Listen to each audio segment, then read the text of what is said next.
ઉજ્જમભાઈએ દક્ષિણા પણ આપી. બેટા, તારું ભોજન કર્યું, દક્ષિણા લીધી.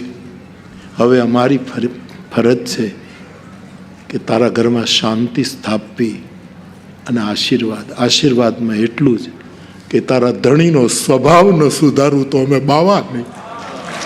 બાપુ બાપુ બાપુ, અત્યારે અમે જઈએ છીએ, પણ દીકરા આશીર્વાદ છે. ઠાકોરજીનો અનુભવ થશે. હવે સાહેબ થાય છે શું કે મહાત્માઓનું નીકળવું અને માસ્તરનું ઘરે આવું. કારણ કે ઓલા 2-3 અવતારો ત્યાં પહોંચી ગયેલા કે તમારા ઘરે તો હરિહર હાલે છે ને ભંડારા હાલે છે, તમે તો કાંઈ માનતા નથી.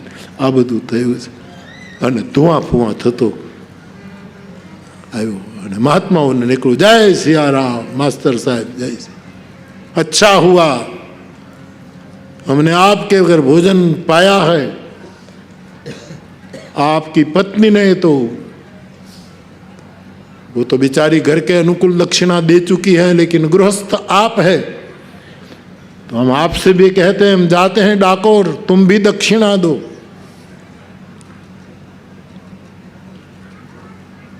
महात्माओ, હું તમને માર્યા વગર જવા દઉં, એને દક્ષિણા ગણી લ્યો. અમારે આંગણે આ પગલા નીકળો, જતા રહો, ડાકોર ભેગા થઈ જાઓ. ખબરદાર જો કઈ કીધું છે.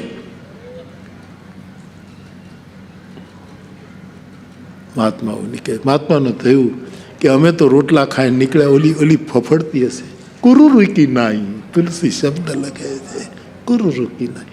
જાનકી રાવણના રથ ઉપર બેઠા અને પછી જે કકળાટ શરૂ થયો છે, કુરુ ટીટોડી જેમ આમાં એવી ટેર શરૂ થઈ છે.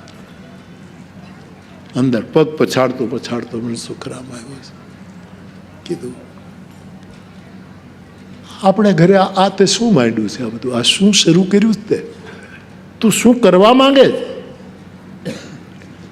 જે થવું હતું એ થઈ ગયું. તમે તમારે જે કંઈ મારા માટે કરવું એ કરો, પણ એક વિનંતી કરું, તમે સાધુને ગાળો તો નથી દીધી ને, તમે એનું અપમાન તો નથી કર્યું, ન કરો.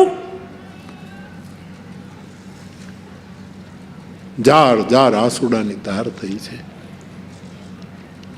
પણ કહે છે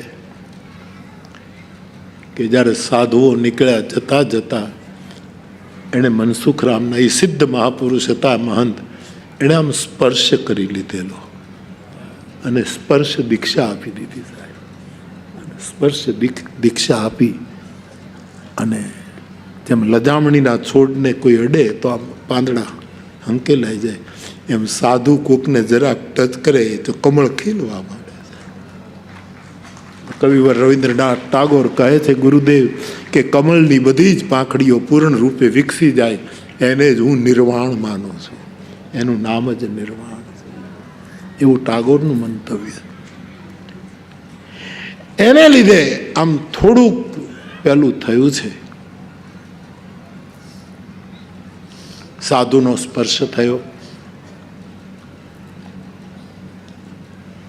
હૃદયમાં બીજ રોપાઈ ગયું છે.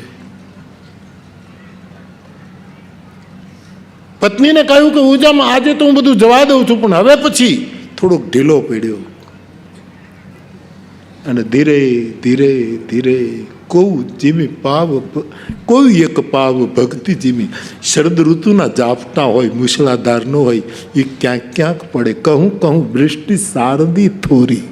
શરદ ઋતુ એ અષાઢનો મેઘ ન હોય એમાં, એમ ભક્તિ તો ક્યાંક ક્યાંક પાત્ર ગોતી ધીરે ધીરે ધીરે ધીરે અવતરે છે, અસર થવા માંડી છે.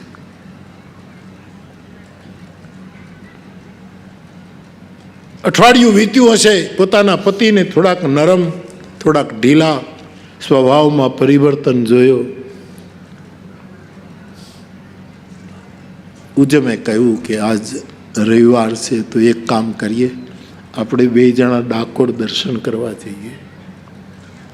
અને થોડીક ઢીલાશ આવી છે. સ્ત્રી વાળી લે બાપ. હા, આ કચડાનો હજી સુગંધ આપતો પ્રસંગ છે. જેસલને કેવો વાળી લીધો છે, વાળી લીધો, સુધારી નાખે, પીર કરી દે. સાહેબ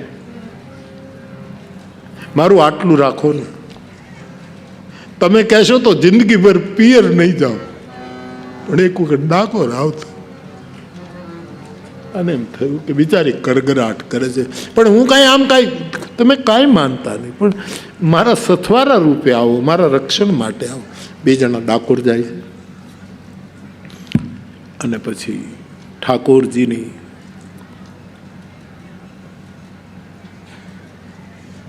દ્રષ્ટિનું અનુસંધાન થયું. એક દિવ્ય અસર ઊભી થઈ છે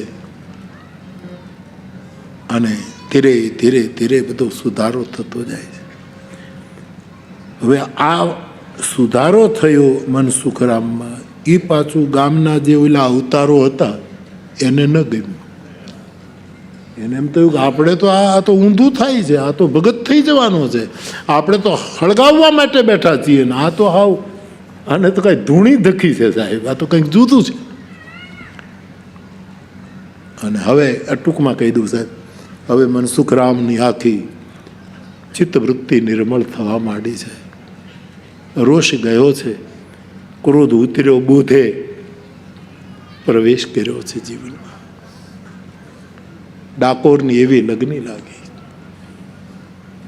રણછોડ તો રંગીલો નાથ, વિશ્વ સકળને તારો સાથ, એવા રણછોડની માયા લાગી છે. 1-2 મહિના ગયા છે ને વળી પાછા પોતે એકલા ડાકોર ગયા. અને ડાકોરજીને પણ એમ થયું કે જે સુધરેલા છે એને શું બહુ સુધારવા, પણ જે આ હાવ પહેલો થઈ ગયો છે એને એક જગાડી દઉં. ડાકોર જાણે સુંદર દ્રષ્ટિ આપતો હોય એમ, એ જે મૂળ રૂપ હતું, જે મને તમને દેખાતું, એ આ મનસુખની સામે નહોતું, એક નવું ચૈતન્ય પ્રગટ થતું. ઠાકુર રામકૃષ્ણ પરમહંસ તલવાર ખેંચેલી કાલીનું માથું કાપી નાખવા માટે, તલવાર લીધી. આખું બૌદ્ધિક સમાજ કલકત્તાનો કંઈક આ ગાંડો થઈ ગયો છે. આ કાલીનું માથું કાપે એમ ક્યારેક આપણા માથા કાપી નાખશે. અને શારદામાને કીધું કે તમે જાઓ, આ તમારો વર શું કરવા બેઠો છે, કે તમને નહીં સમજાય, આ ખાલી મૂર્તિ છે એ નીકળી જશે અને ચૈતન્ય સ્વરૂપ પ્રગટ થશે, મારી સાક્ષાત જગદંબા પ્રગટ થશે આમાંથી. એવું થયું. જડનો નાશ, ચૈતન્યનો પ્રાગટ્ય થયું છે. હવે આજ પણ એવું છે સાહેબ કે લોકો ડાકોરની પૂનમ માને, દર પૂનમે ડાકોર જાય લોકો. ઘણાને નિયમ હોય, ક્યાં જાવ છો કે પૂનમ ભરવા. કોઈક કહેતું હતું ને કે ભાઈ ઘણા પૂનમ ભરવા જાય પણ બેંકના હપ્તા ન ભરે, હપ્તા ભરી દેતા હોય ને તો પૂનમ ભરવાની કાંઈ જરૂર, એવું કોઈ વિનોદમાં કીધું. દર પૂનમે મનસુખરામ જવા માંડ્યા છે. મહેક લાગી છે સાહેબ. હવે ગામમાં સંતોષ ઊભો થયો છે અને પછી આવો સાધુ સ્વભાવ આવતો જાય ને છોકરાઓને એવું ભણાવે કે પૂછો માં સાહેબ. અધ્યાત્મનો કક્કો શીખવે, અધ્યાત્મની બારાખાડી શીખવે, આવું બધું શીખવે છે. અંક ગણિત ચાલે ત્યાં એની સાથોસાથ અધ્યાત્મના પીણા પીવડાવે છે. પૂનમ આવે એટલે જાય, રજા મૂકે, આમ કરે તેમ કરે. લગભગ અમુક સમય તો રવિવાર જ આવતો હતો એટલે રવિવારે રજા હોય એટલે જાય. ગામ લોકોએ વડોદરા શિક્ષણ સમિતિને, એનો જે શાસનાધિકારી હોય પ્રાઇમરી સ્કૂલનો, એને કાગળ લખ્યો અને આ બધાએ લગભગ 90% વિરોધી લોકોએ એમાં સહી કરી કે અમારા ગામમાંથી આ માસ્તરની બદલી કરી નાખો. આ ભક્તિ અને ભજન સિવાય અમારા છોકરાઓને કાંઈ શીખવાડતો નથી. અમારે અમારા છોકરાઓને ઇજનેર કરવા છે, ડૉક્ટર બનાવવા છે, અમારે વકીલ બનાવવા. આ તો ભજન જ ગવડાવ્યા કરે છે રાત દિવસ. આને તમે અહીંથી લઈ જાઓ, આની બદલી કરી નાખો. વિરોધ શરૂ થયો અને કમસે કમ એક વખત આવીને તમે અમારી શાળાની મુલાકાત લો. દર અઠવાડિયે એક અરજી જાય એટલે ગાયકવાડ સરકારમાં શિક્ષણનું બહુ મોટું, એટલે એટલે શાસનાધિકારીને એના હેડે કીધું કે તમે જે આવો એક વખત એ સ્કૂલની મુલાકાત લો અને ગામ લોકોનો વિરોધ બરાબર છે કે શું છે જરા તપાસ કરો. પહેલાં એ તારીખ આપી કે હું આટલા વાગ્યાની ટ્રેનમાં આવું છું, પછી 5 વાગ્યાની ટ્રેનમાં પાછો ફરીશ.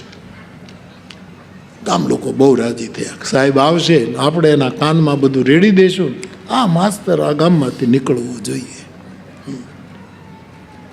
ભજન કર્યા એને તો નાત બાર કરતા જોયા છે ને આપણે, કે નાત બાર નરસિંહ મહેતાનું શું કર્યું આપણે, કોઈ ગુનો શું કર્યો હતો એને નાત. હું તો આ નાત બારનો અર્થ જ આવું જ કરે છે કે ઈશ્વર જ કરાવે કે હવે આ એક નાતમાં હમાય એવો નથી, આને બહાર કરી મૂકો. આ તો વિશ્વની નાતમાં ભળી ગયો છે. આને એક નાત ગાંધીજીને મોઢું ભણી કોઈ નાત બાર મૂકવાની તૈયારી કરી હતી. આ પરંપરા ચાલતી જ રહે છે. હા, આગળ મારે કંઈ નથી કહેવું, આવું ચાલતું જ રહે છે. હા, અમુક માણસો નાત જાત વર્ણમાં ફિટ જ ન થાય, એ તો એટલા પહોળા થઈ ગયા બધા દિવાલો તૂટી ગઈ.